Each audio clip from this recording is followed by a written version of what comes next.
Oi, vidas! Olá, olá, olá, olá, olá, olá, olá, olá. Cheguei para mais um Nota 10, mais um dia de vídeo, de aula e de preparação pro Enem 2023. Vamos treinar, beleza? E hoje o assunto é um dos meus favoritos, História. Vocês sabiam que existem dois modelos de democracia? A democracia direta e a democracia indireta. Sabia não? Na democracia direta, a população discute e vota diretamente nos seus interesses. Já na democracia indireta, a população utiliza do voto para escolher um representante e ele então discute e vota a favor dos nossos interesses. Mas tô começando a aprender. Sabendo disso tudo, já dá para identificar qual tipo de democracia nós utilizamos aqui no Brasil?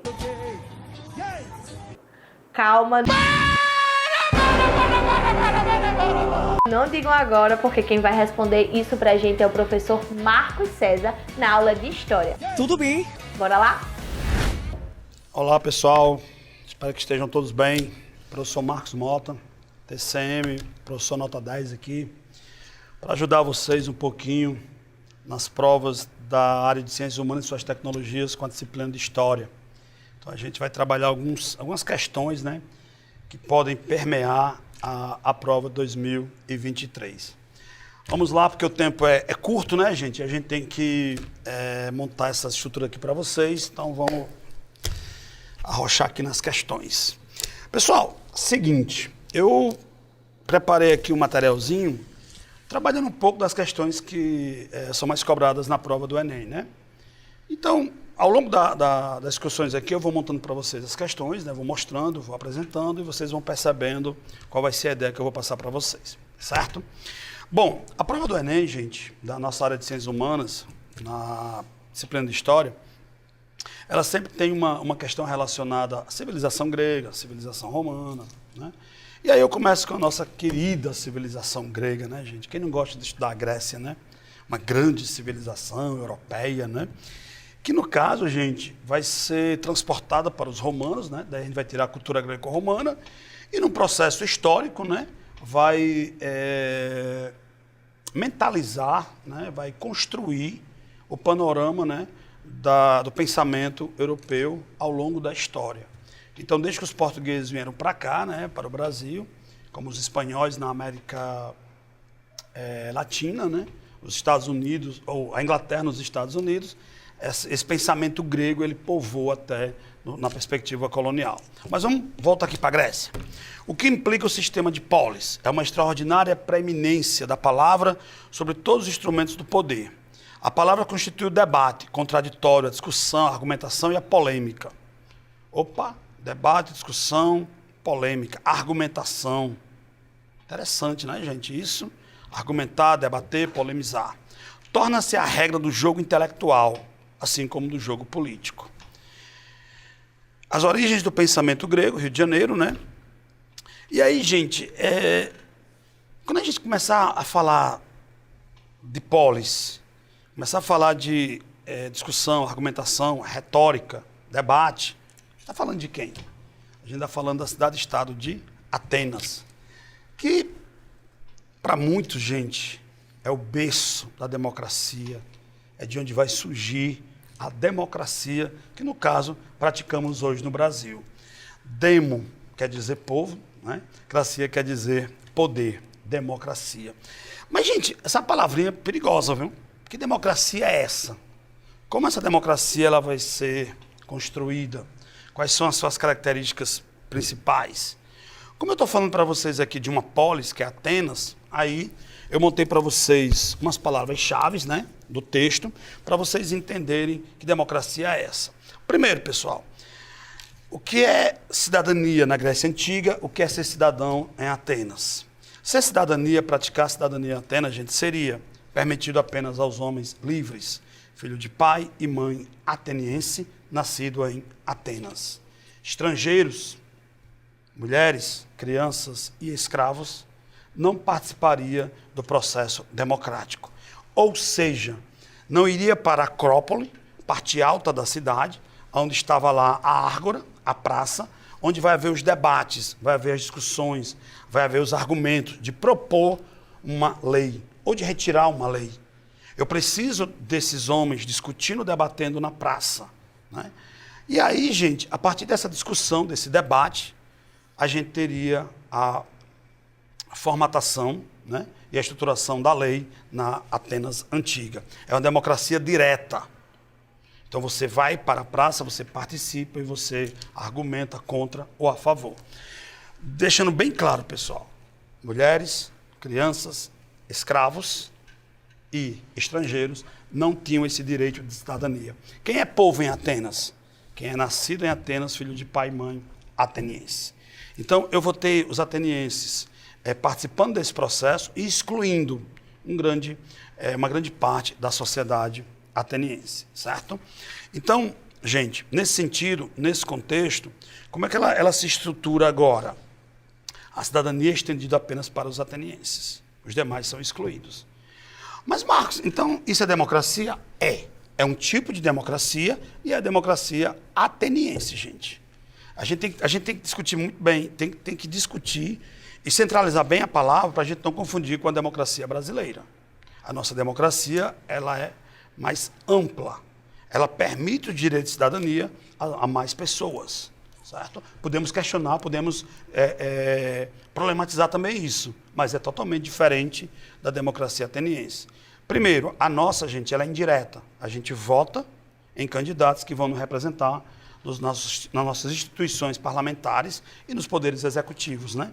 No caso, gente, ser brasileiro, ter cidadania brasileira ou um estrangeiro adquirir essa cidadania permite que ele também possa participar de um processo. Então, a gente teve conquistas de inclusão nesse processo eleitoral brasileiro. Claro que temos que conquistar mais coisas ainda, óbvio. Mas, no sentido aqui, ela tem uma diferença gigantesca para a democracia de Atenas. Mas é a democracia ateniense. Nas alternativas, nós temos agregar os cidadãos em torno de reis que governavam em prol da cidade. No caso, o sistema vai ser o sistema de arcontes ou de arcontados, certo? Permitir os homens livres o acesso às decisões do Estado expostas por seus magistrados. Então, eu vou ter os magistrados, eles permitindo que pessoas tenham acesso às suas decisões. Eu falei para vocês que não, que eu vou para a Ágora, eu vou para a praça para criar a lei, revogar uma lei, ser contra ou ser a favor, né? É interessante, pessoal, que nessa discussão eu preciso ter o quê? Conhecimento. E aí entra a filosofia, conhecimento filosófico, conhecimento da argumentação. Eu preciso de conhecimento para saber expor aquilo que eu estou apresentando, aquilo que eu estou questionando, aquilo que eu vou ser contra ou aquilo que eu vou ser a favor. Constituir o lugar onde o corpo de cidadãos se reunia para deliberar sobre as questões da comunidade. Então, eu vou deliberar decisões da comunidade, da polis, da cidade-estado de Atenas. Reunir os exércitos para decidir em assembleias fechadas os rumos a serem tomados em caso de guerra. Congregar a comunidade para eleger representantes com direito a pronunciar-se em assembleias. Gente, não esquecemos, todos os cidadãos atenienses tinham direito de participação direta na Assembleia. Eu não preciso congregar ou eleger ou determinar. Não, ser cidadão ateniense, nos méritos que eu estou colocando, nos preceitos da configuração de lei da época, homem, 21 anos de idade, ateniense, poderia participar. Então, no caso, gente, seria constituir o lugar onde o corpo de cidadãos se reunia para deliberar sobre as questões da comunidade. No caso, a alternativa ser de casa, ser de coração. Gente, um detalhe, eu vou excluir as mulheres do processo político, processo social, processo cultural, vou excluir os estrangeiros e vou excluir os escravos. Não esqueçam, a escravidão grega não é escravidão africana não, viu? Primeiro, eu tenho a escravização por dívidas, né? Depois a escravização por conquista. Então, esse escravo aqui, ele é branco. Ele não é aquele escravo africano, ok? Então, no caso, a gente marca C de casa. Ok, pessoal? Questão 2 agora. Uma imagenzinha aí, gente, de uma pintura, né? De um processo democrático na cidade-estado de Atenas. Gente, na questão 2, eu faço aquele viés, aquela linha de tempo para vocês sobre a civilização romana, né? E aí, gente, eu tento trazer para vocês como é que era a construção social, né, na civilização romana, pegando parte da República e o grande Império Romano. Uma coisa que eu vou dar dica para vocês, sempre se atentem ao texto. Tentem refletir a leitura do texto, tentem criar um posicionamento sobre o texto e tirar umas palavras-chave do texto, certo? E aí eu coloco, gente, os escravos tornavam-se propriedade nossa, seja em virtude da lei civil, seja da lei comum dos povos e em virtude da lei civil. Se qualquer pessoa de mais de 20 anos permitir a venda de si própria como finalidade de lucrar, conservando uma parte do preço da compra em virtude da lei comum dos povos, são nossos escravos. Aqueles que foram capturados na guerra e aqueles que são filhos de nossas escravas. Ciro Flamarion Cardoso, Trabalho Compulsório da Antiguidade, São Paulo. As obras institutas do jurista Aelius Marcianus, do século III. Instrui sobre a escravidão na Roma Antiga, no direito e na sociedade romana. Desse período, os escravos compunham. Gente, estou tirando um fragmento textual do Aelius Marcos, né? Do Aelius Marcianus, que está no livro do Trabalho Compulsório do Ciro Flamarion Cardoso. O que é ser escravo na Grécia Antiga, o que é ser escravo em Roma? Como eu venho de uma questão anterior, que eu estava falando da composição, da exclusão do escravo ateniense, eu vou usar o mesmo argumento para o romano. Esse escravo romano, gente, ele vai ser um escravo de quê?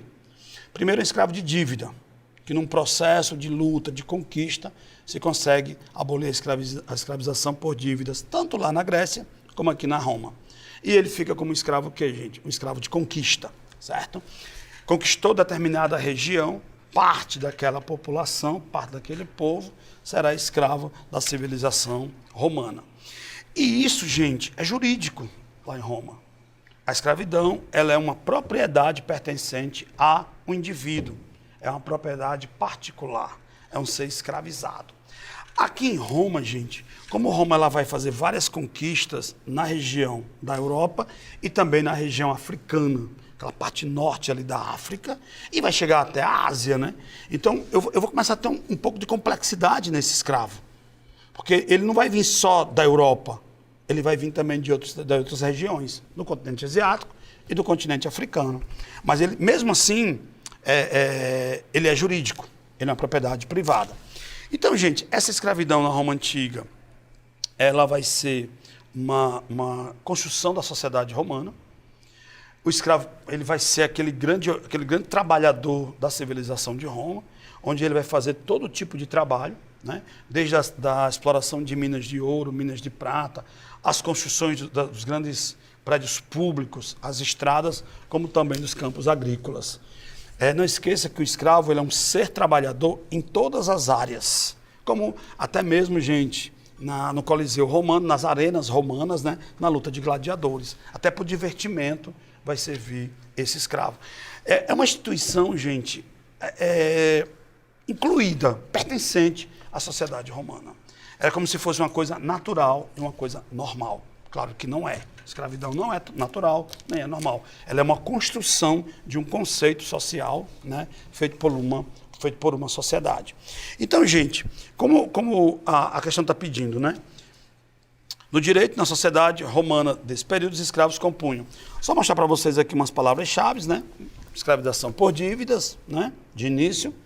Depois dessa escravidão por dívidas, os escravos, como eu falei para vocês, eles conseguem, através de várias lutas, retirar isso, fica a escravização por guerras. É uma questão jurídica, é jurídico, está na lei romana, né? E, no caso, não fazia parte da cidadania romana. Quem é que vai ser cidadão romano? O patrício e o plebeu. Então, eu vou ter uma sociedade formada por patrícios romanos, por plebeus, tem uma composição que eu vou chamar de clientes, e a grande dimensão da sociedade romana, gente, escrava. Então, são os escravos que vão ser os grandes construtores dessa civilização de Roma. O escravo mesmo particular, gente. Escravo de venda, de compra, escravo de troca. Aquele ser que pertence a alguém. E aí, gente, uma condição. Eu fiz a comparação da escravidão com a Grécia, com a Roma, e não esquecemos. A escravidão feita por Portugal aqui no Brasil, na colônia brasileira, era uma escravização étnica. O que isso quer dizer, Marcos? Eu vou dizer que toda pessoa de cor preta no Brasil, ele é o quê? Ele é escravo. Certo? Então, peraí, quem for branco não é escravo, quem é preto é escravo. Exato. No caso aqui da Roma Antiga, não. A escravo, gente, ele independe dessa condição étnica. Ou seja, como eu falei para vocês, eu tenho um escravo que veio lá da Ásia e que veio de onde, gente? Da África e da própria Europa. Então, independe disso. É conquista. Conquistei, ele é meu escravo. Mão de obra especializada protegida pela lei. Interessante, gente, ela. Só que não é só uma mão de obra especializada, é um ser pertencente a alguém. Força de trabalho sem a presença de ex-cidadãos. Opa! A gente, de início, como eu falei para vocês, nós tivemos, né, uma escravização por dívidas. O cidadão que ficou devendo, no caso, ele podia se tornar um ente escravo. Categoria de trabalhadores oriundos dos mesmos povos. Opa! Aqui, gente, nessa alternativa C, se fosse perguntando sobre a escravidão colonial brasileira, eu traria a África. No caso aqui, eu estou falando da escravização romana, né, que independe dessa condição étnica, é conquista. Condição legal independente da origem étnica do indivíduo. Eu não quero saber a sua procedência de formação étnica. Você foi conquistado, no caso você vai ser escravo. Que aí muita gente se questiona e até se espanta quando vê em alguns filmes, vê em alguns livros, um escravo branco, loiro, olho azul, olho verde. O que é isso? O escravo não é negro? Então vocês vejam como a construção histórica, gente, a narrativa histórica, ela é muito importante para ser analisada. Eu sempre traduzo o escravo negro. Quando eu falo escravo branco, eu fico perplexo. Até eu fiquei perplexo, né, para falar a palavra, gente. Desculpa, galera. Mas no sentido, gente, porque é estranho. Escravo branco? Oxi, de onde? Como? E a gente relata pouco isso nos livros de história. A gente não dá ênfase a esse contexto. Que aconteceu uma escravidão branca na Europa, gente. Mas é interessante. Comunidade criada a partir do estabelecimento de leis escritas. Não, gente, a escravidão, ela vem num processo sociocultural, como eu falei para vocês, posteriormente é que ele vai ser colocado numa lei jurídica, tanto na República como no Império Romano. Então a gente marca a alternativa C de casa, gente. Desculpa, alternativa D, né? Condição legal independente da origem étnica do indivíduo. Então é D de dado, pessoal. Presta atenção aí na questão, hein? As palavras-chave que eu falei para vocês, né? E uma imagem, gente, da escravidão romana. Gente, na questão 3, eu saio da Roma Antiga, né? Mas eu venho para um período que eu, particularmente, como professor de História e como leitor, né? Gosto muito de ler vários tipos de livros, de romance, meus livros de História. A Idade Média, gente, período medieval, eu acho um período muito interessante para a gente parar, pensar e analisar. E que heranças a gente tem, tanto da Grécia como da Roma, né? Como do período medieval. Então, assim, gente, eu fiz uma questão aqui que ela sai um pouco do tradicional, porque eu tentei seguir aquilo que a prova do Enem sempre está pedindo, né? A gente trabalhar a identidade, trabalhar a estruturação, as estruturas, trabalhar os contextos, trabalhar os tipos de narrativa, os tipos de conhecimentos e saberes históricos, né? Aí a questão ela trabalha a seguinte ideia: a ausência quase completa de fantasmas na Bíblia deve ter favorecido também a vontade de rejeição dos fantasmas pela cultura cristã. Várias passagens dos evangelhos manifestam mesmo uma grande reticência com relação ao culto dos mortos. Deixar os mortos sepultar os mortos, de Jesus. Ou ainda, Deus não é Deus dos mortos, mas dos vivos. Por certo, numerosos mortos são ressuscitados por Jesus e, mais tarde, por alguns de seus discípulos. Mas tal milagre, o mais notório possível, segundo as classificações posteriores dos hagiográficos medievais, não é assimilável ao retorno de um fantasma. Ele prefigura a própria ressurreição do Cristo, 3 dias depois de sua paixão. Antecipa também a ressurreição universal dos mortos nos fins dos tempos. Os vivos e os mortos na sociedade medieval. De acordo com o texto, a representação da morte ganha novos significados na religião para. Que religião a gente está falando aqui, gente? A gente está falando da religião católica cristã, a Sagrada Igreja Católica Apostólica Romana, que durante o período medieval ela vai ter um grande poder, ela vai ter uma grande força. É uma das instituições que estrutura essa idade medieval, né? E tem uma discussão, gente, que a gente faz, né? A gente fazia há muito tempo e ainda a gente está fazendo, né? Porque as problemáticas elas não deixam de existir. Idade Média, Idade das Trevas. Idade Média, período que o homem não pensou, não racionalizou. Gente, desde o início da primeira questão, e até o outro bloco que eu já estava apresentando, a questão da narrativa. Como essa narrativa ela é construída, como essa narrativa é feita, como essa narrativa histórica, gente, ela é montada. Ela tem um objetivo. Então, quando eu digo que a Idade Média foi Idade das Trevas, eu estou dizendo que não houve um progresso humano. Ok? Não. Houve um progresso humano, sim. Claro, tem um controle. Tem um controle político, ideológico, cultural e religioso, que é a Igreja Católica. Ela comanda. Mas mesmo diante desse controle, a gente vai ter grandes avanços, gente, grandes mudanças na sociedade, mesmo dentro de um controle. É uma forma de estratégia. É uma forma também de você desvincular, de certa forma, de certa maneira, de um poder centralizador. E acontece isso. Então, gente, como é que eu vou apresentar agora a morte? No contexto da questão, essa morte ela vai ser trabalhada de que forma? Primeiro, gente, a questão ela é bem simples, né? Ela vai tirar a ideia dos fantasmas, né? Das almas, né? Ela vai trabalhar muito com a ideia de ressurreição e indicativa, configurada na imagem de Jesus Cristo. Nas palavras-chave eu coloquei contexto religioso, medieval, cristã, Igreja Católica e a Bíblia, né? Como vai ser exposta, como vai ser narrada esses acontecimentos, né, que ocorreram no processo de paixão e morte de Cristo.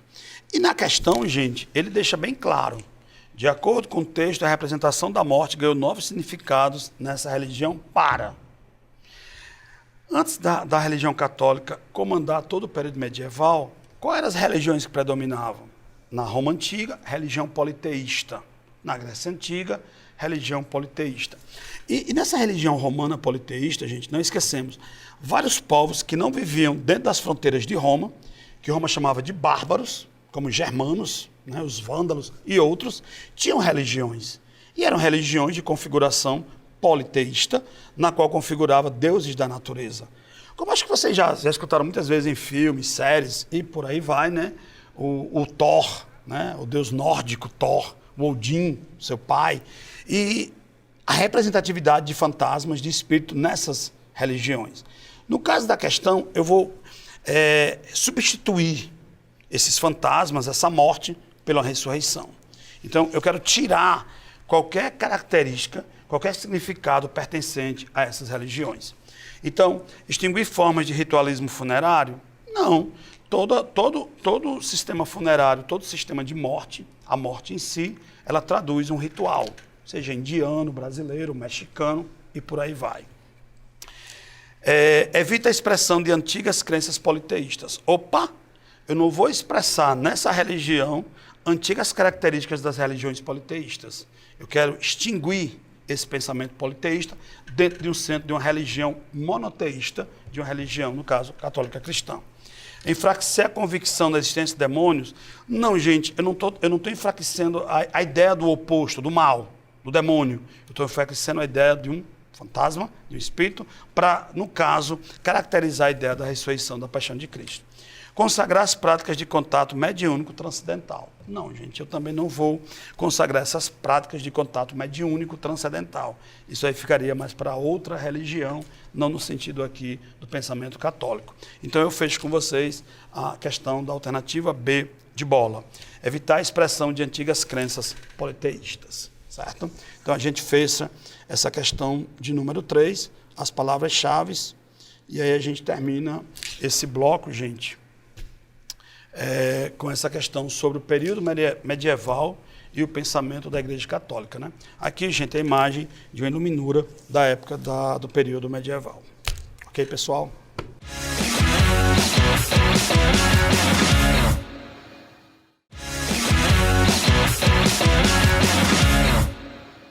Opa, pessoal, voltamos aí com o professor Nota 10, professor Marcos Mota, aqui com vocês para ajudar, auxiliar, né? Tentar passar para vocês algumas questões que possam facilitar o aprendizado de vocês no dia da prova do Enem, na disciplina de História, né, das Ciências Humanas e suas tecnologias.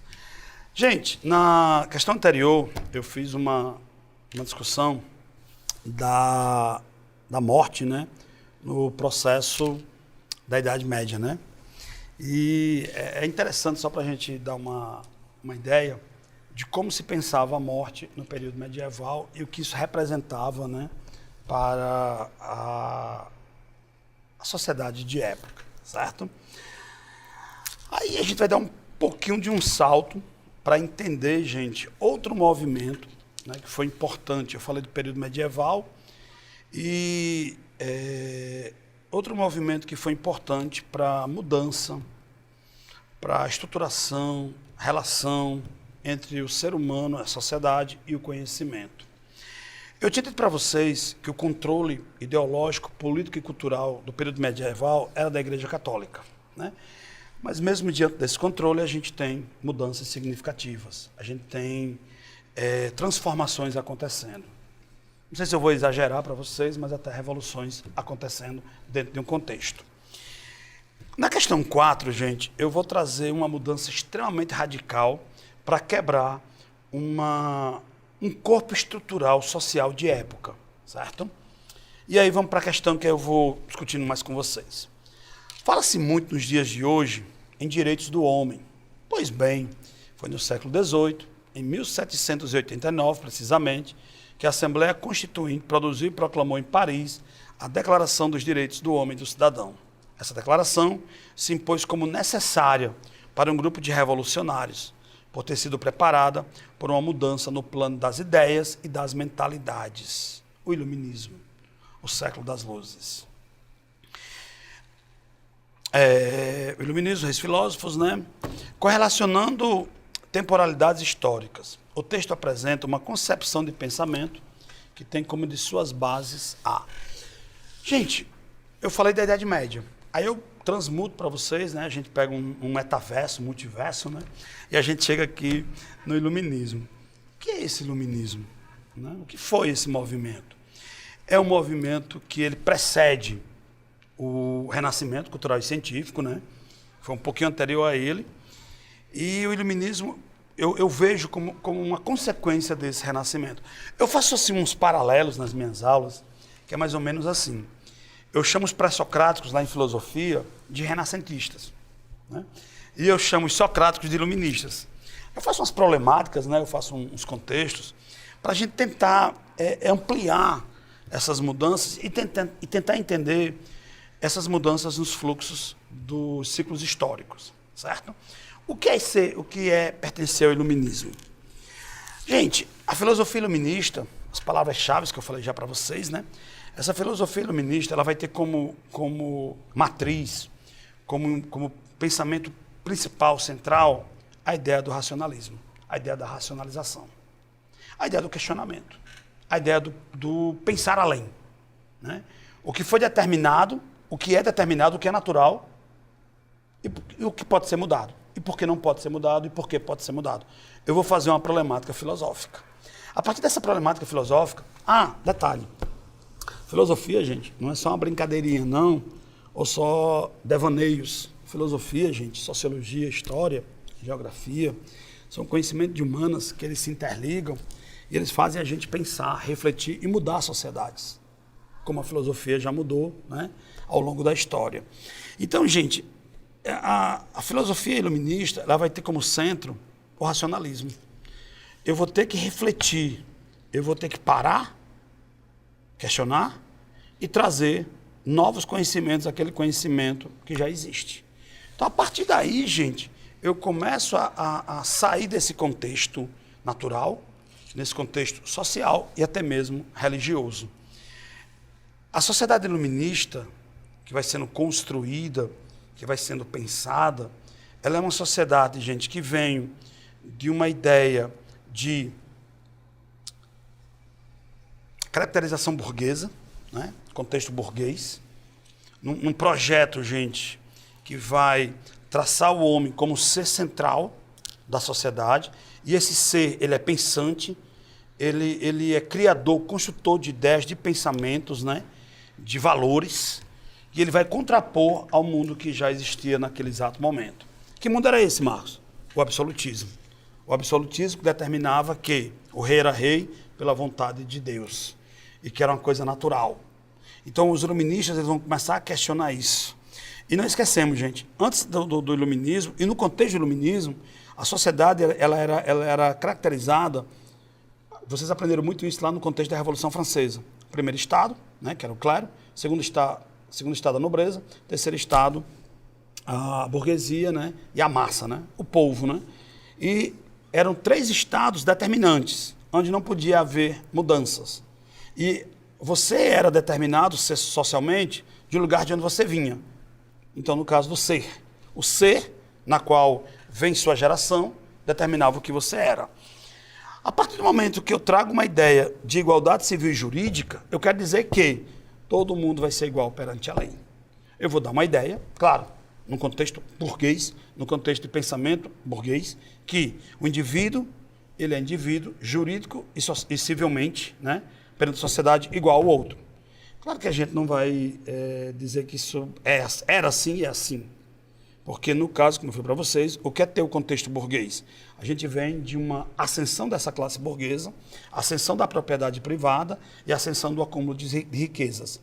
Através do comércio, através da indústria, a burguesia ela vai se estruturando na sociedade, vai acumulando riquezas e também ela vai sendo criadora de novos valores, valores burgueses. Então, gente, essa igualdade civil e jurídica, ela é interessante, ela é um marco na sociedade, né? Mas, não esquecemos, ela tem um viés, né? Um viés de cunho burguês. Então, a partir daí, gente, mas você pode até estar se perguntando, professor, mas isso não é legal?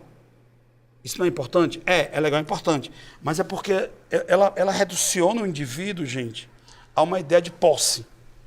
Ele vai pertencer à sociedade, ele vai pertencer à valorização de uma sociedade a partir da posse que ele vai ter de riquezas, de acúmulos. Então, isso fica já uma outra discussão que a gente tem que fazer.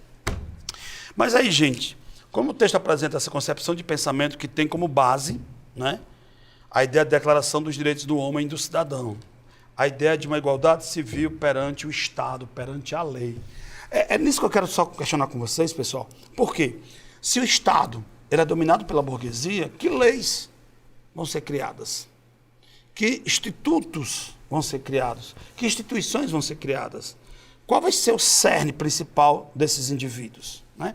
Então, no pensamento, modernização da educação escolar, eu vou alterar o processo de ensino, de aprendizagem.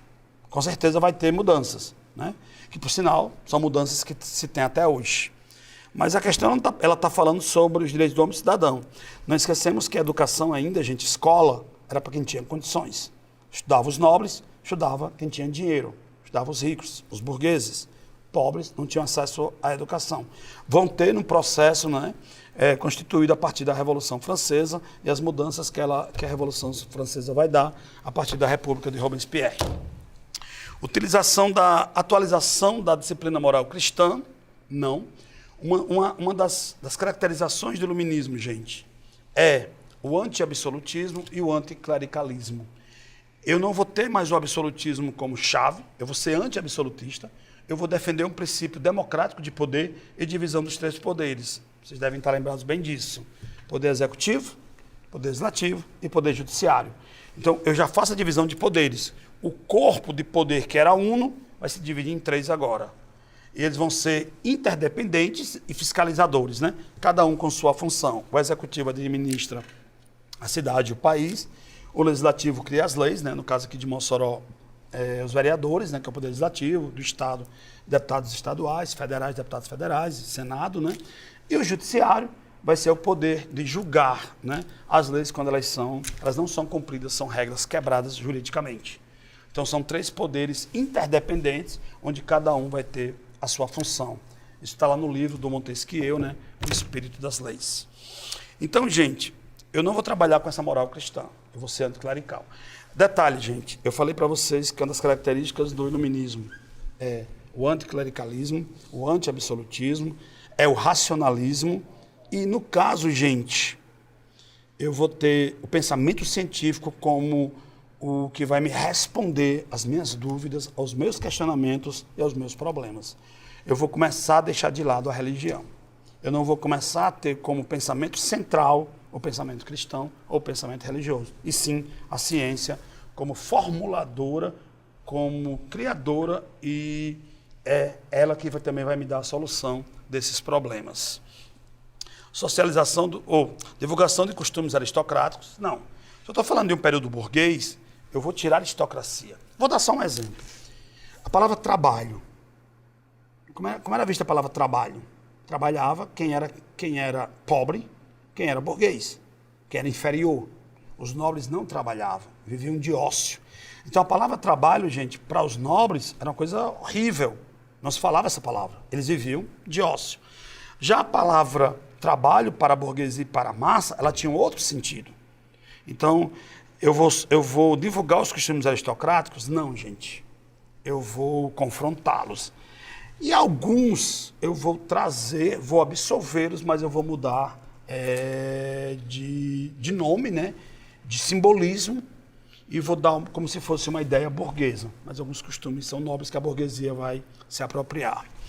E quando ele fala da Declaração dos Direitos do Homem e Cidadão, que vai estar na Constituição Americana, gente, a primeira Constituição das Américas, no sentido de concretização do pensamento iluminista, do pensamento filosófico iluminista, universalização do princípio da igualdade civil. É dessa igualdade civil que eu estou falando, dos direitos entre homens, né, num projeto de sociedade. Aí vocês vejam, como eu falei para vocês, que a gente tinha que questionar essa ideia. As mulheres vão estar aqui? As mulheres vão estar nessa igualdade civil? Elas vão estar nessa declaração do direito do homem e do cidadão? Ela é interessante, é uma proposta que venha a mudar, mas ela é uma proposta que ela muda e depois ela também cerca, ela segura, ela não estende. Mas é um documento, é um momento importante nas mudanças que a sociedade iluminista estava fazendo, estava construindo, né, ao longo da história. Certo? Então a gente marca, gente, a letra E como resposta da questão. As palavras-chave, né? Filosofia. Gente, tem só uma indicação de um livro. Se vocês estiverem interessados em aprender a filosofia de uma forma mais simples, didática, bem legal, bem leve. É um romancezinho chamado Mundo de Sofia, cara. Ele é um romance de um autor norueguês, Jostein Gaarden, certo? Vocês tiverem interesse, é muito interessante ler esse livro. A gente vai aprendendo filosofia, vai refletindo, vai construindo, né? E vai entendendo mais o pensamento filosófico, certo? Vamos para a questão 5, gente. Eu estava falando para vocês do iluminismo, né? Nesse contexto de transformação da sociedade. Idade Média, Renascimento, aí vem o iluminismo, ó. Vem um pensamento do século das luzes, as mudanças. O homem está vivendo mais na cidade, é mais urbano, a ascensão da classe burguesa, né? Acesso a maiores fontes de informações. E aí, gente, nesse buluado de acontecimentos históricos, acontece a Revolução Industrial na Inglaterra. Outra perspectiva de mudança, outra perspectiva de transformação que vem, né, desses questionamentos, desses debates, né, dessas situações de entender e analisar e, por que não, mudar a sociedade. Na questão, né, que ela vai trabalhar o contexto da Revolução Industrial iniciada na Inglaterra, ele começa: o servo pertence à terra e rende frutos ao dono da terra. O operário urbano, livre, ao contrário, vende-se a si mesmo e, além disso, por partes, vende em leilão 8, 10, 12, 15 horas da sua vida, dia após dia. A quem melhor pagar o proprietário das matérias-primas, dos instrumentos de trabalho e dos meios de subsistência? Isto é, ao capitalista. Um filósofo alemão chamado Karl Marx, Trabalho Assalariado e Capital, Salário, Preço e Lucro, São Paulo, Expressão Popular 2010. O texto indica que houve uma transformação dos espaços urbanos e rurais com a implementação do sistema capitalista, devido às mudanças técnico-sociais ligadas ao... adorei essa palavrinha, técnico-sociais, achei massa. Gente, falar do enunciado da questão, falar do filósofo Karl Marx, né, que vai escrever o Manifesto Comunista, vai escrever o Capital, né, Golpe 18 Brumário e outros livros. O Marx, ele é homem do seu tempo, ele vai analisar como a sociedade chegou ao contexto industrial. Desde o princípio, lá da pré-história, como a gente chama, né, ou dos primeiros homens da história, né, do Paleolítico, Neolítico, passando pelo Egito, Mesopotâmia, Fenícia, Grécia, Roma, Idade Média, né, Idade Moderna, chegando até o processo da Revolução Industrial. Ele faz uma análise histórica disso. A partir dessa sua análise histórica, ele vai estabelecendo as relações que o capitalismo vai criando dentro de um contexto social. E a partir daí ele vai percebendo que qual era o indivíduo que trabalhava na sociedade medieval? Era o servo. Esse servo era o trabalhador da sociedade medieval. Eu vou ter os clérigos, membros da Igreja Católica, né? Eu vou ter os senhores feudais, os nobres, e aí eu vou ter o servo. Esse servo que está preso ao feudo, está preso a um senhor feudal, que trabalha e produz para esse senhor, numa relação de servidão.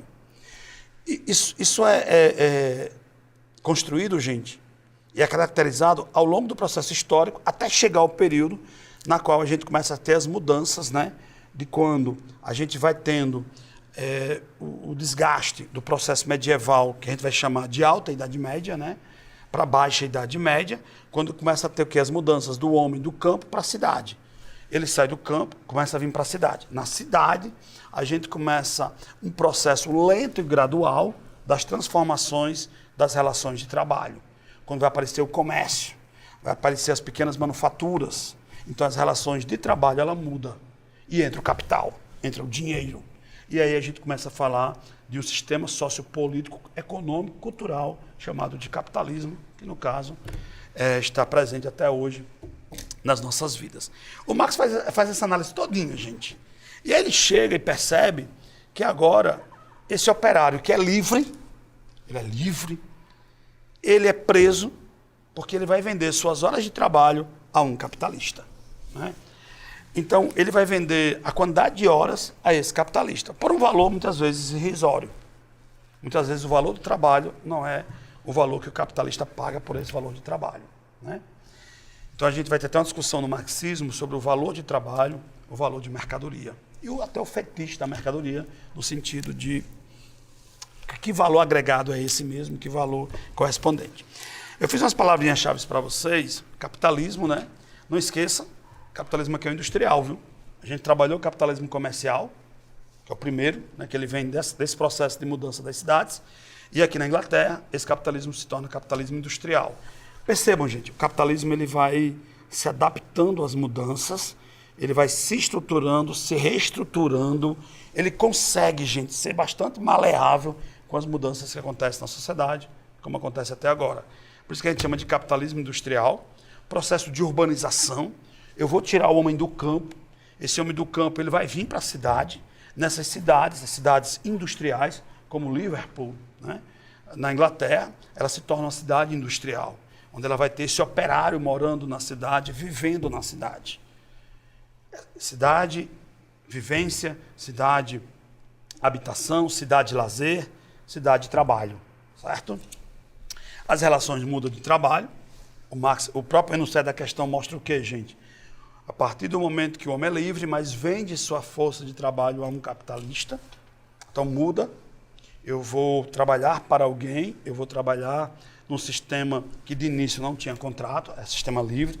Depois vai vir as conquistas da classe trabalhadora pelas leis trabalhistas, né, de respeito ao trabalho e ao trabalhador, né? Então não foi uma coisa, não é fácil, é uma coisa muito complexa para a gente analisar, e deve ser analisada, deve ser discutida.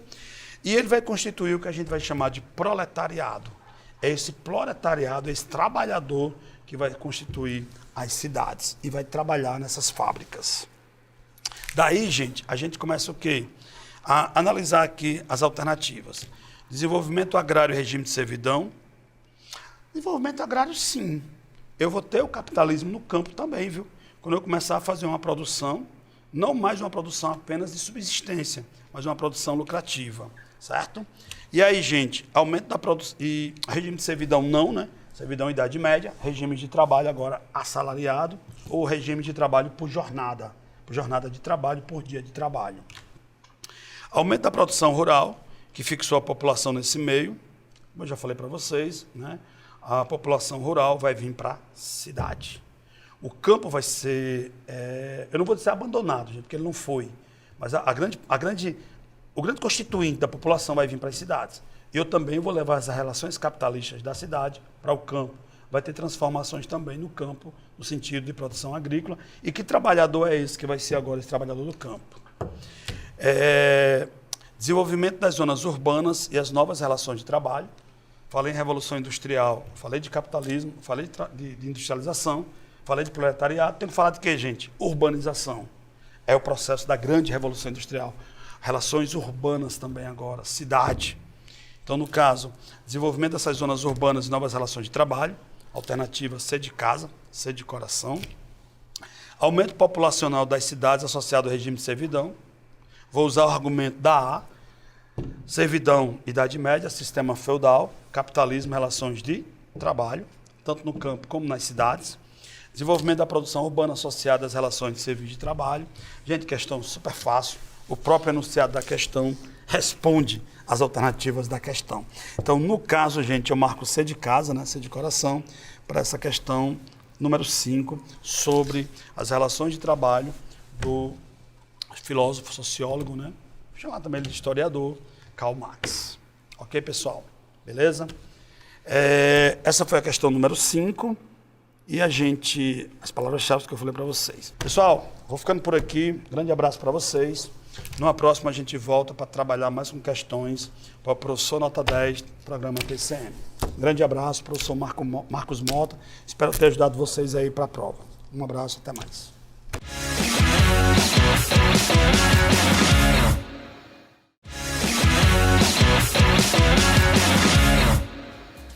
Vidas, ler livros, matérias de jornais e até fanfics podem nos ajudar no Enem.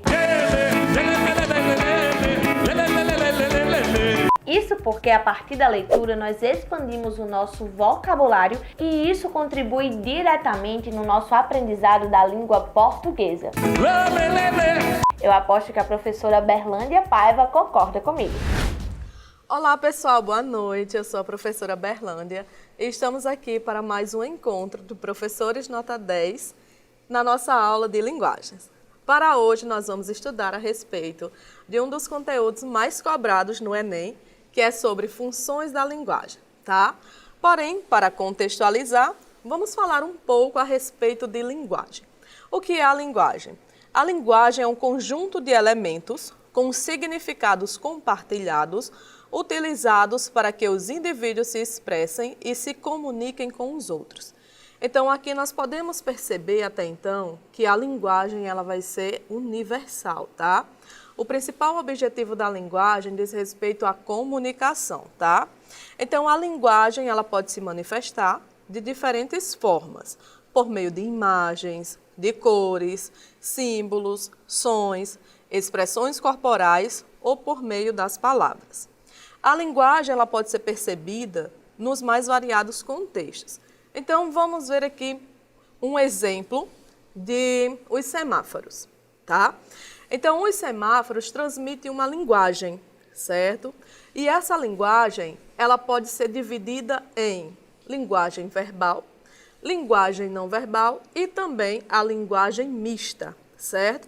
E o que quer dizer cada uma delas? A linguagem verbal é quando nós vamos encontrar propriamente o texto, a oralidade. A linguagem não verbal vai ser por meio de imagens, de gestos, mímicas, por exemplo. E a linguagem mista é quando, de repente, nós vamos encontrar tanto o texto como também as imagens. Voltando para o exemplo do semáforo, nós temos aqui uma comunicação, tá? Por exemplo, quando nós estamos, tá, no trânsito, e aí o semáforo fica vermelho e nós estamos de carro. Isso é a comunicação. Então, nós entendemos que ali nós devemos parar, tá? Então, é um conhecimento que nós temos em relação a esse tipo de linguagem não verbal. Aqui nós temos uma outra imagem, como vocês podem perceber, né, de um juiz de futebol, e ele está apitando e fazendo um sinal, certo? No entanto, pessoal, esse sinal que ele está fazendo só vai ter sentido em um determinado contexto. Por exemplo, ele é um juiz, ele está no campo e aí ele está emitindo um sinal. Esse sinal pode ser de repente para que comece uma partida, para que pare, certo? Então, isso é uma mensagem que está sendo transmitida em um determinado contexto, tá? E aqui nessa última imagem nós podemos perceber também aqui uma pessoa, né, que pela sua fisionomia, né, por meio dessas características, nessa expressão corporal, a pessoa está triste, né, está angustiada, está, digamos, chateada em relação a alguma coisa. Então, como é que a gente percebe isso? Por meio da linguagem. Não necessariamente, né, é necessário que se diga alguma palavra para que você possa compreender o que está sendo transmitido, o que está sendo passado, tá? Porque os gestos também são capazes, né, de transmitir essa comunicação, ok? Já em relação à comunicação, né, a comunicação, que deriva do latim, communicatione, que é o ato de transmitir, enviar aos outros as nossas ideias, pensamentos, sensações, informações por meio de diversos meios de expressão. A comunicação é fundamental para aproximar as pessoas. Chamamos as pessoas envolvidas no processo de comunicação de interlocutores. Então, para que haja uma comunicação, é necessário que haja comunicadores, ou seja, interlocutores. Isso significa que é necessário que tenha uma pessoa que transmita uma mensagem e uma pessoa que possa receber essa mensagem, certo? E aí nós temos também a língua, né, que faz parte desse campo da linguagem, tá? A língua, por sua vez, consiste num conjunto específico de códigos, tá? A língua é um código e posteriormente nós vamos ver isso de modo mais detalhado, de palavras diversas, usados sob regras e leis de combinação, que na verdade são o que permite que a mensagem seja passada de maneira compreensível. Então, para que uma mensagem seja passada, é necessário uma língua, tá? Podemos citar, por exemplo, de língua, vários tipos. Por exemplo, a língua portuguesa. Então, a comunicação só é feita a partir de um código. E esse código vai ser a língua, tá? Que língua? A língua portuguesa, nesse caso, tá? O inglês, alemão, certo? E assim sucessivamente. Já a fala é a forma como alguém se comunica de maneira oral, fazendo uso da linguagem verbal. É bastante comum que ela seja afetada por costumes locais, vícios de linguagem relacionados ao ambiente em que a pessoa frequenta e as pessoas ao seu redor, ao tipo de linguagem que estas usam para se comunicar. Então, nós podemos perceber que a fala é mais específica, tá? É um uso pessoal de cada indivíduo. Nossa fala passa por um processo de construção ao longo da nossa vida e nela colocamos aspectos do nosso pessoal e das nossas experiências. Por isso, a fala pode distinguir-se bruscamente de um indivíduo para outro. Por isso que a fala ela é particular, ela é individual, certo? Por isso que alguns indivíduos, devido principalmente à questão de cultura, né, do âmbito social, vai apresentar modos de fala distintos. Por exemplo, há pessoas que vão falar chiando, outras pessoas têm um falar mais arrastando, certo? E assim vai depender, né, do modo ou no ambiente no qual ela esteja situada, certo? E depois, né, dessa contextualização, vamos adentrar aos elementos da comunicação da linguagem, certo? São 6 elementos da linguagem que nós podemos identificar, tá? Quais são eles? O emissor, receptor, o referente, a mensagem, o canal e o código. Vamos entender cada uma delas, tá, de modo individual. Primeiramente, pessoal, há os interlocutores, tá? Quais são esses interlocutores? É representado por meio de um emissor e também por meio de um receptor.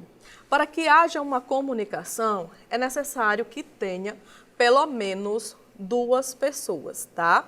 Essa primeira pessoa vai ser o emissor, ou seja, aquela que vai transmitir uma mensagem, e a segunda pessoa vai ser o receptor, ou seja, quem vai ouvir essa mensagem. O emissor é a pessoa ou o grupo, né, de pessoas de onde a comunicação parte. Então, aqui nós temos um exemplo, né, desse emissor. Nós temos aqui um contexto, né, um ambiente de uma sala de aula, e aí temos o aluno que diz: professora, eu e os brother, tudo tipo assim, não estamos achando maneiro as paradinhas do New Português. E aí há essa confusão, né, na professora, né? Ela fica sem entender, como assim, tá? Mas aí percebam, né, que houve uma comunicação. Por quê? Porque nós temos um emissor, a pessoa que vai transmitir uma mensagem, e nós temos também um receptor, que nesse caso aqui seria a professora, tá? O receptor é a pessoa ou grupo de pessoas que recebe essa comunicação. Aí aqui um outro exemplo, né? Amor é fogo que arde sem se ver, é ferida que dói e não se sente, né? Nós temos aqui um trechinho do poema de Luiz Vaz de Camões. Então, aquela queimação que eu sinto por dentro é amor? Que bom, eu achava que era azia, né? E aqui nós temos, né, esse contexto, né, em relação a essa transmissão, né, de mensagens. É preciso também, né, que haja um conteúdo para ser transmitido. E esse conteúdo é justamente a mensagem, certo? Então, estes são os 3 elementos básicos, né, centrais da comunicação. Primeiro, o emissor. É necessário que tenha uma mensagem, né, para ser passada para um receptor. E aqui, né, mais uma outra imagem para que vocês possam ir compreendendo, certo? Tudo isso que eu estou passando para vocês. Para completar o esquema, precisamos de sinais para transmitir a mensagem aos nossos receptores. Esses sinais são os códigos, tá? Que nós falamos anteriormente. Nosso principal código é a língua portuguesa, certo? Então, para que haja uma mensagem, tá? Para que essa mensagem seja compreendida, é necessário que ela passe por um código, certo? Esse código é justamente a fala, tá, que nós vamos utilizar, ou seja, a língua que nós vamos utilizar. Nesse caso, a língua portuguesa. Então, para que esse código seja totalmente compreendido, é necessário que, por exemplo, o meu receptor, ele também compreenda, tá, a minha língua. Então, do contrário, vai haver uma barreira em relação a esse código. Existem também outros códigos de comunicação, como os gestos, os desenhos, sinais de trânsitos e etc. Já o contexto é o objeto ou a situação a que a mensagem se refere. Em outras palavras, nós podemos dizer que é o assunto, tá? E aqui, gente, há várias, né, imagens, como vocês podem observar, tá? Que expressam, né, alguma mensagem. E aqui nós temos o esquema, tá? Para que vocês possam compreender como é que situa cada uma dessas partes. Então, primeiramente, é necessário que se tenha um emissor. Na sequência, é necessário uma mensagem, né, para ser transmitida. Transmitida para quem? Para o meu receptor, tá? Além disso, essa mensagem, ela passa por um canal, certo? Ou seja, por onde é que essa mensagem ela está sendo vinculada? Nesse caso, como nós estamos falando, eu estou utilizando aqui a oralidade, ou seja, a boca. E é necessário também um código, tá? E tudo isso situado em um contexto, ou seja, requer um assunto, tá? Então, vamos pegar aqui o exemplo. Nesse momento atual, eu estou sendo o emissor, né, porque eu estou passando uma mensagem para vocês. Vocês são os receptores. Há uma mensagem, né, que é justamente essa aula, passa por um canal, que nesse caso vai ser a oralidade, e também há um código. Eu estou falando a língua portuguesa, certo? E também está tudo contextualizado, ou seja, dentro do assunto de linguagens, ok? Assim, para ver a comunicação, é necessário que haja um emissor, um receptor, uma mensagem a ser enviada através de um determinado código, que nesse caso é a língua, como eu já passei, né, anteriormente para vocês. A mensagem transmitida por meio de um código, né, que é a língua, precisa de um meio concreto, material, isto é, um canal para chegar ao receptor, certo? Então, o que é que vai ser esse canal? Por exemplo, a voz, tá? Livros, aparelhos de rádio, a TV, jornal, revista, tá? Um computador, um celular, certo? Então, todos esses meios podem ser, sim, um canal, tá? E aqui nós temos um pequeno resumo para que vocês possam, né, compreender até então o que foi dito, certo? Nós temos o emissor, que é aquele, né, que envia uma mensagem. Nós vamos encontrar também a mensagem, que é justamente a informação a ser transmitida. Transmitida para quem? Para um receptor, também chamado de destinatário, que é aquele que vai receber a mensagem. Há também um código, certo? Que é um conjunto de sinais e regras que são organizadas. E tudo passando por um canal, tá? Que é um meio físico ou técnico por onde circula essa mensagem. E agora nós vamos entender, né, um pouco acerca dessas funções da linguagem, né, baseando nesses elementos que nós falamos anteriormente, certo? Então, da mesma forma como nós temos 6 elementos, né, da comunicação, nós vamos encontrar 6 funções da linguagem, tá? A primeira nós vamos chamar de função expressiva ou também função emotiva. Essa função tem como palavra-chave o emissor, tá? Por que o emissor? Porque está centrada no emissor, tá? Então, é importante, pessoal, que vocês anotem o seguinte, tá? A função expressiva ou a função emotiva, geralmente ela vem mais com esse nome de função emotiva, tá? Essa função emotiva, sua palavra-chave é o emissor, porque está centrada no emissor. Quem é o emissor? É aquele, né, que vai transmitir uma mensagem, ou seja, é o eu. Então, reflete o estado de ânimo do emissor, os seus sentimentos e emoções. Um dos indicadores da função emotiva no texto é a presença de interjeições e de alguns sinais de pontuação, como as reticências e o ponto de exclamação, certo? Coloque aí até uma estrelinha, certo? Nesse ponto que eu vou falar agora. Usa-se a linguagem subjetiva em primeira pessoa verbal, tá? Então, a função emotiva, ela tem como principal objetivo a subjetividade, ou seja, o uso da primeira pessoa verbal. Veja aqui o exemplo. Ah, que coisa boa. Tenho um pouco de medo. Nós te amamos, tá? Então, veja que aqui está presente principalmente, né, o uso da primeira pessoa, certo? Já a segunda função, a função apelativa, também chamada de função conativa, ela tem como palavra-chave o receptor. Quem é o receptor? Aquele que vai receber a mensagem. Nesse caso, vocês, tá? Seu objetivo é influenciar o receptor ou destinatário, com uma intenção de convencê-lo de algo ou dar-lhe ordens, tá? Então, o principal objetivo da função apelativa, né, ou aconativa, é convencer o outro, é convencer alguém, certo? Como o emissor se dirige ao receptor, é comum o uso de tu e você, ou o nome, né, da pessoa, além dos vocativos e imperativos. Então, é bastante comum, né, em algumas propagandas, né? Por exemplo, tem uma propaganda, né, que é a propaganda do batom, que nós podemos, né, até perceber isso, que é aquela compre batom, compre batom, compre batom, e essa repetição, né? Então, aí tem como principal objetivo convencer, né, convencer o receptor, né, a obter, né, esse produto, certo?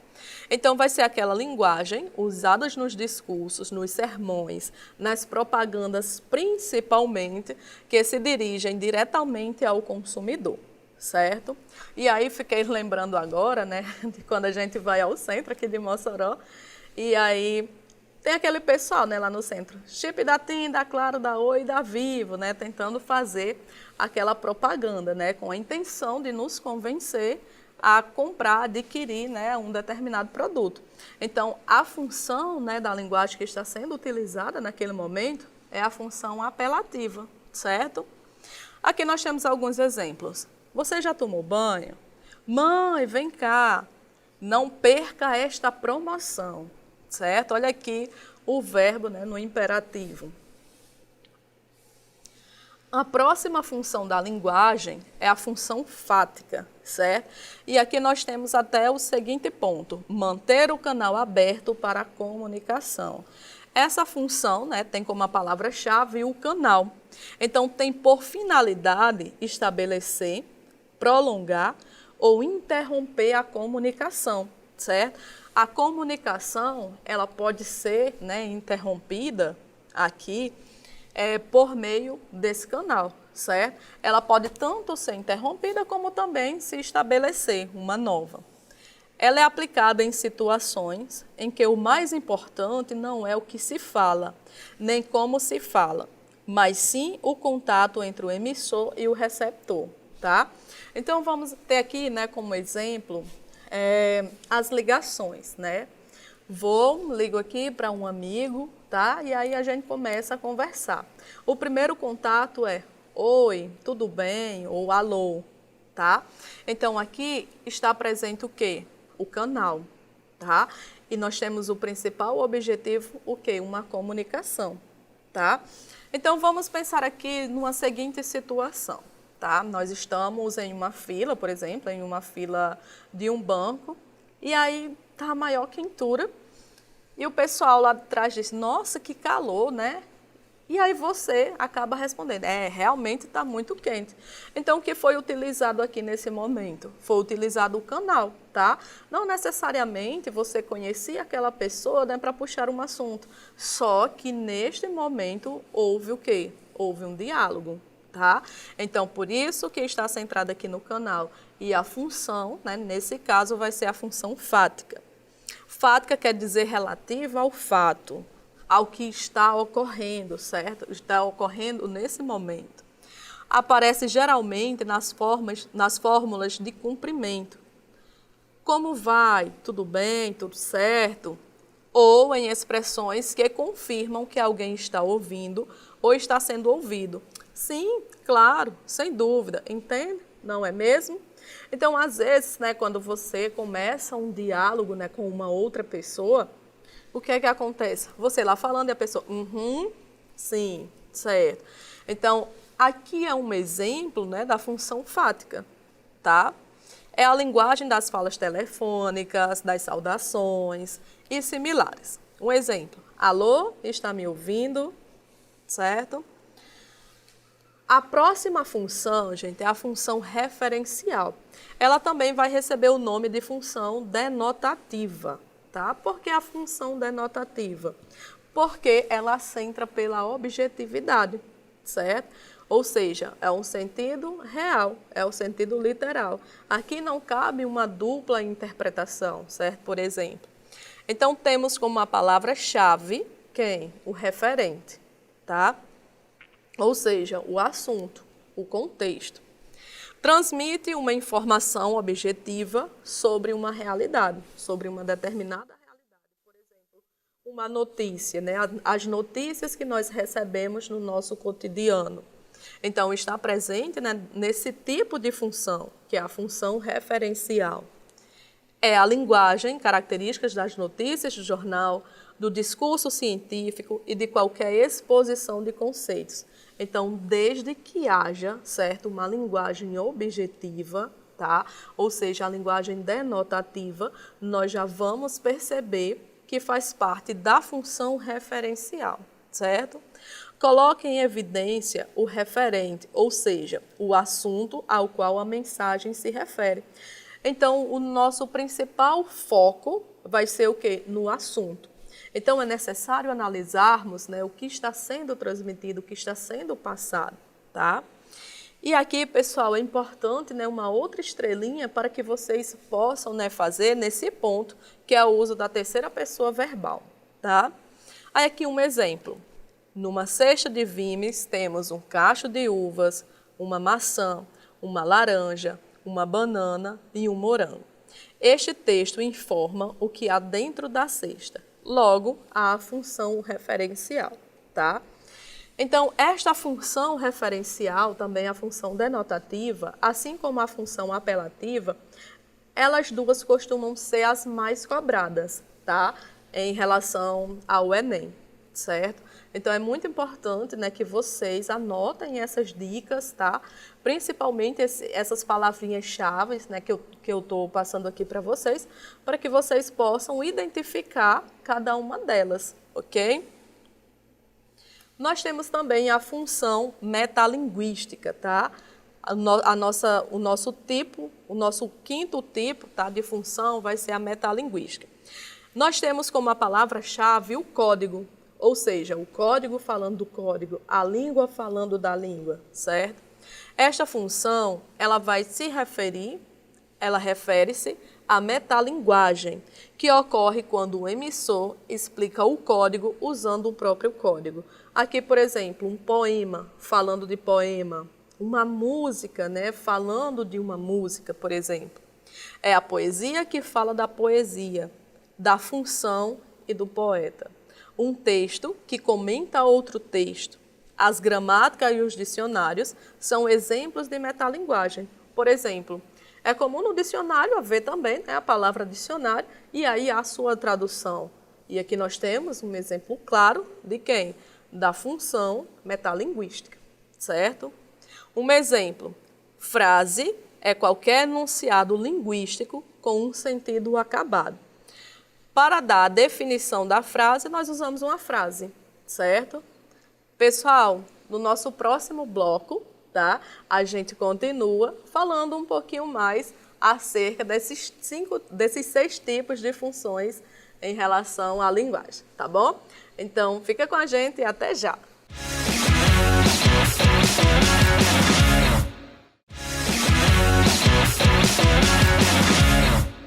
Olá, pessoal! Retornamos, né, à nossa aula de hoje, né, com um assunto acerca das funções, né, da linguagem, os elementos da linguagem.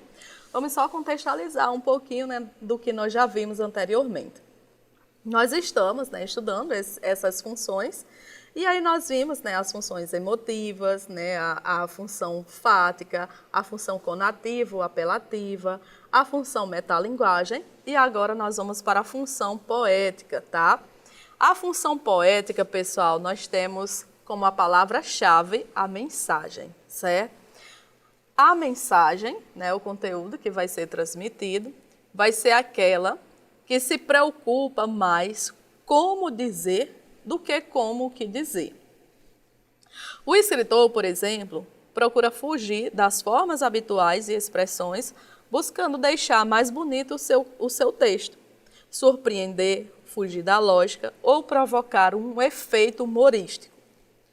Embora seja própria da obra literária, a função poética não é exclusiva da poesia, nem da literatura em geral, pois se encontra com frequências nas expressões cotidianas do valor metafórico e na publicidade, certo? Então, nós podemos entender como a palavra-chave, né, a mensagem, essa função poética, né, tem como objetivo, principalmente, tá, a questão da linguagem figurativa, certo? E com isso, pessoal, a sua principal função, né, diferentemente da função emotiva, que algumas pessoas acabam confundindo um pouco, a sua função não está propriamente no eu, mas sim em relação à estrutura, certo? Então, a função poética também está presente, né, no nosso cotidiano, e aqui nós temos alguns exemplos. A lua era A lua era um desparrame de prata, né? Um trechinho aqui da obra de Jorge Amado. Em tempos de turbulência, voe com fundos de renda fixa, né? Aqui um trechinho publicitário, né, para mostrar que não necessariamente a função poética vai estar presente apenas em poesias, tá? E aqui, pessoal, uma pequena observação, tá? Observações. Em um mesmo texto, podem aparecer várias funções da linguagem. O importante é saber qual é a função que está predominando em relação ao texto para poder defini-lo. As funções para a linguagem foram bem caracterizadas em 1960 por um famoso linguista russo chamado de Roman Jakobson, num célebre ensaio intitulado Linguística e Poética. Como é, né, que esse conteúdo ele vai aparecer, né, em relação ao Enem? De que forma, né, cai essas funções da linguagem, né? Aqui nós podemos perceber, né, que é bem característica, é bem típico, né, do Enem apresentar, né, um texto, certo? Um texto com imagens, ou seja, uma linguagem verbal e uma linguagem não verbal. Então vamos analisar aqui, tá, essa questão que foi do Enem de 2020 e temos o seguinte. Primeiramente, né, vamos analisar aqui essa imagem. Temos aqui uma imagem, né, com uma criança deitada e corrige. E aqui, né, posteriormente, uma outra criança confirma. E aí, pessoal, no texto temos: para ter uma sociedade justa, você precisa apenas mover um dedo. Nessas eleições, anule qualquer tipo de dúvida sobre candidatos ou propostas. Confirme seus direitos de cidadão e informe-se. No mês de setembro, você acompanhará matérias sobre a disputa pela Prefeitura e Câmara de Vereadores. Não deixe nada passar em branco e vote consciente, certo? Então, aqui, né, nós temos uma imagem, tá, em relação a um assunto, né, que diz respeito a um momento, né, de política, certo? E aqui, como nós podemos observar, pessoal, alguns verbos também, certo? Se analisarmos bem esses verbos, tá, principalmente aqui nesse último, olha, vote consciente, ou seja, um verbo no imperativo, tá? Vamos fazer aqui, né, a análise do enunciado. De acordo com as intenções comunicativas e os recursos linguísticos que se destacam, determinadas funções são atribuídas à linguagem. A função que predomina nesse texto é a conativa, uma vez que ele, pessoal, lembrando, né, da função conativa. A função conativa também vai receber um outro nome. Que outro nome é esse? A função apelativa. E a função apelativa, ela tem como objetivo o quê? Convencer, né? Convencer outra pessoa. Então, ela está centrada em quê? Ela está centrada no receptor, né? Na pessoa que vai receber, né, essa mensagem. E aí, em relação às alternativas, nós temos: atua sobre o interlocutor, procurando convencê-lo a realizar a sua escolha de maneira consciente. Analise bem. Gente, aqui está, de fato, atuando em relação ao interlocutor, procurando convencê-lo, né, em relação à sua escolha de maneira consciente, com certeza, certo? Com certeza. Então, essa função, certo? Essa função da linguagem, a função conativa, ela busca, sim, né, centrar nesse interlocutor, né, no receptor, buscando convencer, tá? Vamos analisar aqui as outras alternativas. Coloque em evidência o canal. Quando fala o canal, pessoal, a gente já descarta, tá? É o canal de comunicação, pelo uso das palavras corrige e confirma? Não. Até porque, né, no enunciado está bem claro em relatar, né, que a função é a conativa. Letra C. Privilegia o texto verbal de base informativa, em detrimento do texto não verbal. Não necessariamente, certo? Até porque o texto não verbal, né, nós temos aqui também duas situações, né? Uma parece ser uma criança de rua e uma outra criança, né, parece estar numa escola. Então, essa imagem ela não está sendo descartada, né? Até porque o contexto social também é muito importante, certo? Para quê? Para que tenhamos consciência, né, em votar em um candidato que seja responsável, certo? Então, não se descarta, tá, a imagem em relação ao texto. Letra D. Usa a imagem como único recurso para interagir com o público a que se destina. Não. Letra E. Evidencia as emoções do enunciador ao usar a imagem de uma criança. Também nada disso, né? Até porque aqui o enunciado está bem claro em relatar a função conativa, certo? Ou seja, a função apelativa. Aqui mais uma questão, certo? Que é a questão do Enem que caiu em 2018, certo? No ano de 2018. Nós temos aqui um texto, tá? Um texto um pouquinho mais extenso. Nós vamos fazer a leitura, né? Para poder entender, né? Como é que essa função vai estar presente, certo? Uma dica também, pessoal, é de fazermos primeiramente, tá, a leitura do enunciado e posteriormente a gente retoma o texto, certo? Então vamos ver aqui o enunciado.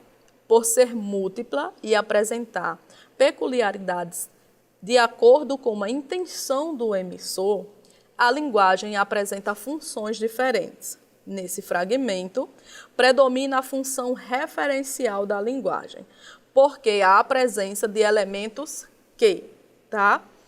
Aqui diz que busca a função referencial. Se há função referencial, então a gente já sabe que é a função denotativa, tá? Então vamos voltar aqui ao texto, tá? Para poder fazermos, né, essa análise. Deficientes visuais já podem ir a algumas salas de cinemas e teatros para curtir em maior intensidade as atrações em cartaz. Quem ajuda na tarefa é o aplicativo de WatchCine, recém-chegado ao Brasil e disponível para os sistemas operacionais, os iOS da Apple ou os Androids, né, no Google. Ao ser conectado à rede de Wi-Fi de cinemas e teatros, o app sincroniza um áudio que descreve o que ocorre na tela ou no palco com o espetáculo em andamento. O usuário, então, pode ouvir a narração em seu celular. O programa foi desenvolvido por pesquisadores da Universidade de Carlos III, em Madrid. Na Espanha, 200 salas de cinema já oferecem o recurso e filmes de grandes estúdios já exibidos com o recurso de WatchCine, diz o brasileiro Luiz Mout, que trouxe a tecnologia para o país. No Brasil, já fechamos parceria com a São Paulo, a companhia de dança, para adaptar com os espetáculos deles. Isso já é um avanço, concorda?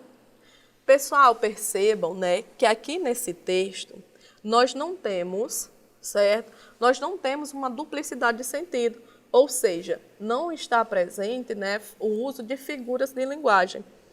Então, nós já sabemos que se trata de uma função referencial de fato, tá? Então, aqui vamos ver esse último ponto. Nesse fragmento, predomina a função referencial da linguagem porque há a presença de elementos que, tá? Percebam, gente, que no texto ele está escrito em quem? Em terceira pessoa, tá? Então, aí já é uma característica, tá? Além disso, vamos às alternativas. Letra A. Buscam convencer o leitor, incitando o uso do aplicativo. Há um convencimento aqui. Letra B. Definem o aplicativo, revelando o ponto de vista da autora. Letra C. Evidenciam a subjetividade, explorando a entonação emotiva. Letra D. Expõe dados sobre o aplicativo, usando a linguagem denotativa. E letra E. Objetivam manter um diálogo com o leitor, recorrendo a uma indignação. Pessoal, se nós sabemos que a função referencial também recebe o nome de função denotativa, então está bem explícito que é a letra D, certo? Olha aqui, a linguagem denotativa, né, como nós vimos, não abre margem, né, para uma figura de linguagem, ou seja, não tem uma outra interpretação, tá? Aqui busca, né, de fato, apresentar o quê? Apresentar informações, certo? Há uma informação aqui para o leitor, tá? Vamos aqui a uma outra questão, certo? Na próxima questão, nós temos: mesmo quando tudo parece desabar, cabe a mim decidir entre rir ou chorar, ir ou ficar, desistir ou lutar. Porque descobri no caminho incerto da vida que o mais importante é decidir. Então, aqui nós temos um trechinho, né, de Cora Coralina. No texto, a função emotiva, veja, a função emotiva da linguagem pode ser identificada por meio da característica indicada em. Gente, vamos só relembrar, né, um pouquinho, retomando.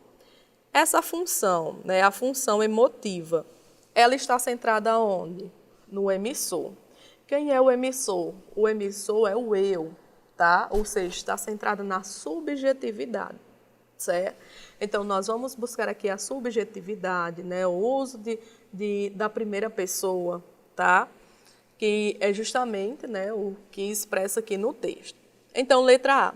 A objetividade da informação transmitida, ausentando-se juízo de valor sobre o tema.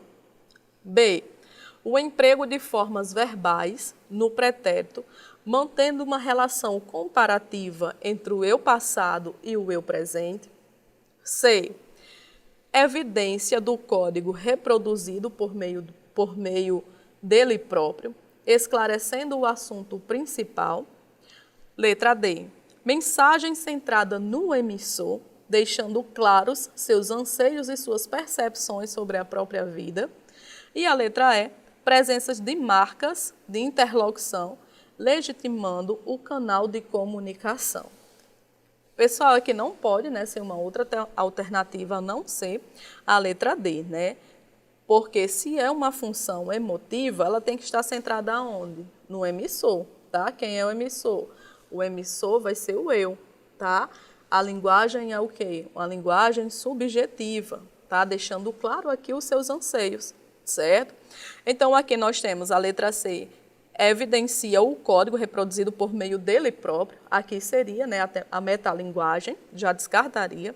A presença de marcas de interlocuções, legitimando o canal de comunicação, né? O canal vai ser a função fática, então aqui já descarta, né, também. Empregando o emprego, né, de formas verbais no pretérito, mantendo uma relação comparativa entre o eu passado e o eu presente. Não é uma questão de comparação. A letra A, quando já começa falando, né, a questão da objetividade, então já descarta de cara, certo? Por quê? Porque aqui busca a subjetividade, certo? Por que é a subjetividade? Porque diz respeito ao eu, tá? Ao emissor. Aqui, pessoal, mais uma questão, certo? Soneto de fidelidade de Vinícius de Moraes. Mais uma outra questão, né, que também esteve presente no Enem. Essa daqui eu acabei esquecendo, né, de referenciar o ano, né, no qual esteve presente, né, na prova. Mas aí a gente faz a leitura, certo? Para podermos discutir. Soneto da Fidelidade, de Vinícius de Moraes. Inclusive, né, que é um poema bastante conhecido, né, do autor. E temos: de tudo ao meu amor serei atento antes, e com tal zelo e sempre e tanto, que mesmo em face do meu maior encanto, dele se encante mais meu pensamento. Quero vivê-lo em cada vão momento, e em seu louvor hei de espalhar meu canto, e rir meu riso e derramar meu pranto, ao seu pesar ou seu contentamento.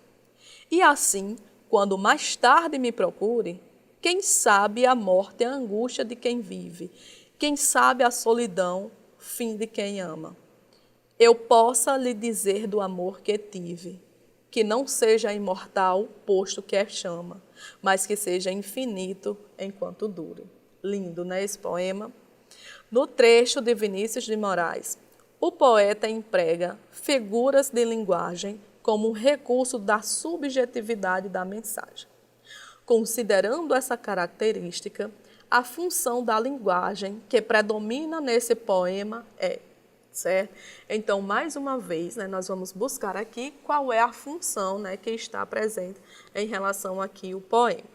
Letra A. Está presente a função emotiva, pois focaliza os sentimentos do emissor da mensagem e não depende de um planejamento para a construção estrutural do texto.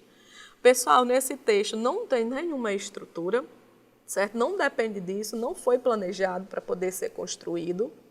B.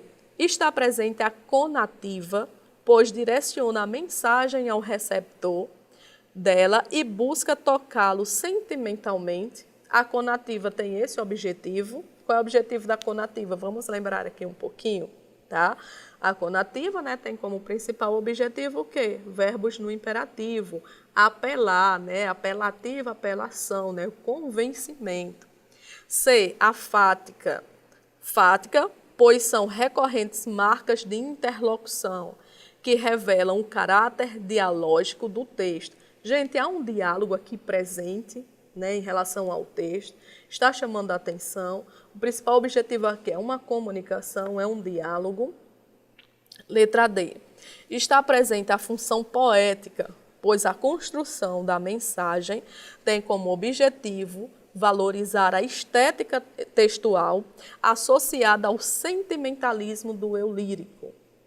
E a letra E, a referencial, pois os verbos articulados na terceira pessoa permitem que o foco recaia sobre o contexto da comunicação. Pessoal, a referencial, né, é aquela função denotativa, ou seja, a linguagem, né, real, né, o sentido real da linguagem. Se é o sentido real da linguagem, né, em um poema, né, então não casa muito bem, não fica muito bem, certo? Então já descarta aqui também, né, a letra E. Então com isso, né, nós temos aqui, né, o gabarito, a letra D, tá? Então, numa questão, né, como essa, é comum, né, ficarmos em dúvida, por exemplo, entre a letra A, né, e a letra D, que é a função emotiva, né, que a motiva está presente, né, o eu, e a poética, né, que também, né, está presente em relação à poesia, o eu lírico também, um pouco da subjetividade, né, porque vai estar presente aqui as figuras de linguagem, né, a linguagem conotativa. E aí o que é que a gente faz, né, para diferenciar numa questão como essa? Pelo simples, né, motivo aqui da letra A em dizer, não depende de um planejamento para a construção estrutural do texto. Pessoal, percebam que aqui é um soneto, tá? O que é um soneto? Um soneto, tá, é um tipo de poema que ele é formado por meio de dois quartetos e 2 tercetos. Então, se houve, né, essa forma para a construção desse poema, ele não foi, né, escrito aleatório. Houve todo um planejamento, certo? E se houve um planejamento, né, em relação à sua construção, a gente não pode, né, assinalar a alternativa A, que diz, não depende de um planejamento para a sua construção estrutural, porque a sua estrutura é, sim, de suma importância, certo?